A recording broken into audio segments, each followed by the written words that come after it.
আমি মধ্যবিত্ত ঘরের ছেলে ভাই। আমাকে পকেট ভর্তি টাকা নয়, মাথা ভর্তি টেনশন নিয়ে চলতে হয়। শখ পূরণ করার বয়সে সংসারের হালটা ধরতে হয়। কিছু জিনিস দেখেও না দেখার ভান করে এড়িয়ে যেতে হয়।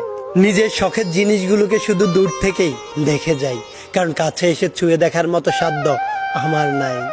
বাস্তবে না হোক কল্পনাতে জড়িয়ে ধরি, আর এই আশা নিয়ে বেঁচে থাকি। আজ না হোক একদিন সব হবে ইনশাল্লাহ, কিন্তু আমার ইনশাল্লাহ কবে আলহামদুলিল্লাহতে পরিণত হবে সেটা জানা নেই। আমি মধ্যবিত্ত ভাই, আমাকে অনেক স্বপ্নই কাফন ছাড়া দাফন দিতে হয়।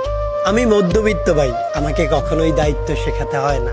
বাবার বয়স যত বাড়তেছে, দায়িত্ব নামক শব্দটা ততই মাথার ভেতর ঘুরপাক খাচ্ছে, কারণ বাবার পায়ে সংসার হালটা আমাকেই ধরতে হবে। আর এই দায়িত্বের চক্করে আমার শখ আর ইচ্ছেগুলো হয়তো অপূর্ণই থেকে যাবে। আমার স্বাদ আছে, সাধ্য নেই। আমার শখ আছে, কিন্তু সেটা পূরণ করা